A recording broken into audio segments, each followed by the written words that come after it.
Good evening, everyone. Along with John Andres, I'm Mike Breen. Tonight, the Knicks start a stretch 4 of the next 5 games are on the road, and they've lost 4 straight on the road. But, John, they get good news coming into tonight because Larry Johnson is back. Johnson missed the last game on Tuesday because of the ankle injury, but he'll be back in the starting lineup tonight, and they certainly need Larry Johnson, even though the team responded well without him on Tuesday. Yes, they did respond well without him, certainly, Mike, but Larry Johnson, like some other Knicks, have stepped up big in many of the games now without Patrick Ewing. And we get back now to December 30th, the first time the Knicks visited Orlando this season. Larry Johnson was a major factor in the game with his inside play. Amazing, operating against bigger people. He was able to get done what he does best, and that is score inside.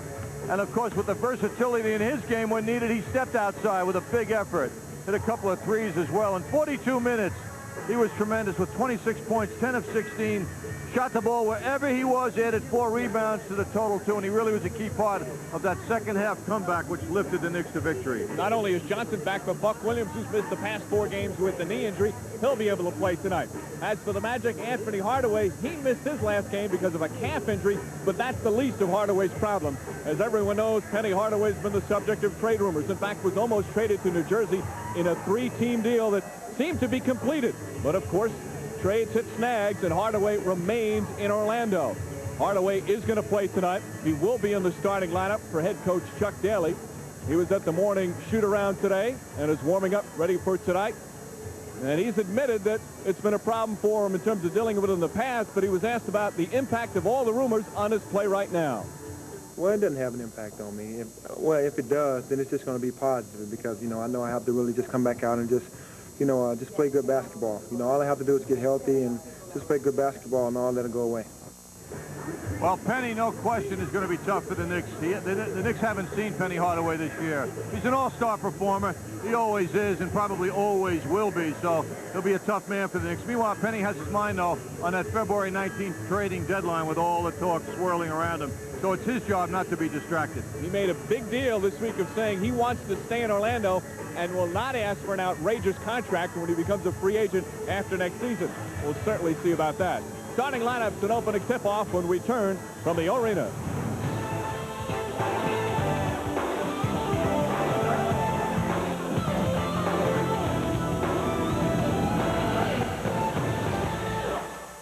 Marriott Marquis, Broadway's biggest hit. And let's listen to our public address announcer, Paul Porter, on the Knicks starting lineups after Larry Johnson. At center, 6'11" from Yale, number 14, Chris Dudley. At one guard, 6'6" from Tennessee, number 20, Allen Houston. And at the other guard, 6'2" from Florida State, number 21, Charlie Ward. The athletic trainers of the Knicks, Mike Saunders and Sid Hamden. The assistant coaches, Greg Brittenham, Don Chaney, Brendan Malone, Jeff Nix, and Tom Thibodeau. And the head coach of the Knicks is Jeff Van Gundy. Tonight's J.C. Penney honorary ball kid is Lance Harms. Thanks for helping us out tonight.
manager of the Magic is Rodney Powell. Strength and conditioning coach Mick Smith. Athletic trainer Jim Walsh.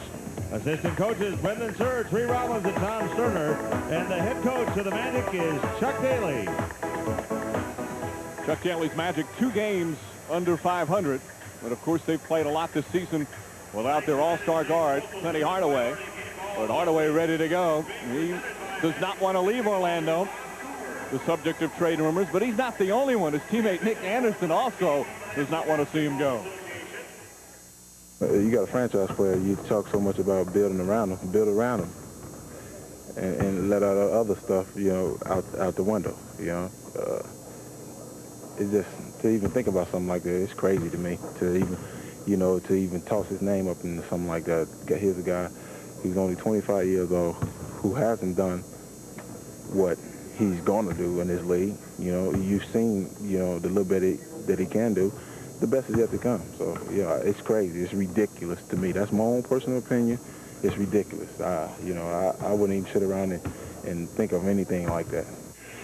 One correction on Nick Anderson. Hardaway is 26, but he's right. When this guy is healthy, John, he's definitely in the top 5 all-around players. He is one of the brilliant basketball players in the world today. When he's healthy and he's head on straight, he can be just unbelievable, as you saw in last year's playoff against Miami. Well, he averaged 31 a game in that series, and no question about his ability. However, I don't think that the Magic feel they've gotten their money's worth. And looking at the next contract, they don't feel perhaps that he is going to be worth the market value that he enjoys and will continue to enjoy. Sometimes that doesn't work, what the market value is and what the team can pay you. He only played 59 games last year. He's only played in 18 this year. So durability is a factor. There's Chris Dudley and Ronnie Cycli at center court. And we're set to go. Dudley on the back tap. Our officials, Bob Delaney, one of the best in the league, along with Teddy Bernhardt and Leroy Richardson. Knicks, as we said, have beat the Magic twice this season. Both games, though, have been close contests. Knicks have been without Patrick Ewing in both of those. Allen Houston and Nick Anderson. Houston aggressive and scores the game's first point. And Anderson yells something at Allen Houston as he turns around and runs up court. Of course, the Knicks haven't seen Nick Anderson, who's been on quite a positive roll lately, and Hardaway as well. Both those players out with injuries in the first 2 meetings between the two clubs. Shot clock down to 8. Anderson. Charles Oakley boxing out. Rifles the pass to Houston. Wide open Larry Johnson. And poor transition defense by the Magic. Well, I tell you, talk about transition offense. Larry Johnson has emerged as one of the best. He's beating everybody down court these days.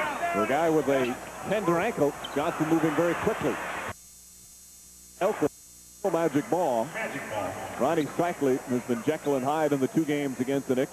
The one here in Orlando, he was horrible and then erupted for a superb game in New York at the Garden.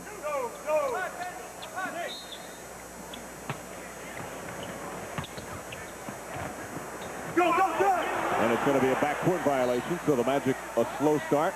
They turn it over. Knicks leading 4-0, just over a minute gone by. Chuck Daly, his first year back on the sidelines. It has not been an easy one for him.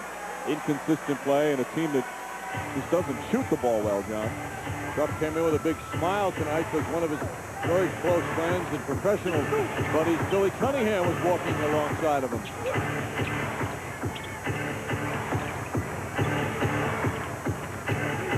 Knicks trying to get Houston involved, not expecting the pass, so the Knicks turn it over. Anderson stripped. Here comes Charlie Ward. Hardaway chases him, but Ward able to put it down. But let's start off with a 6-0 run. Knicks are starting off also, Mike, like they finished here in Orlando on December 30th. After a lackluster first half, they lifted up the defensive effort big time in the second half and won the game that way.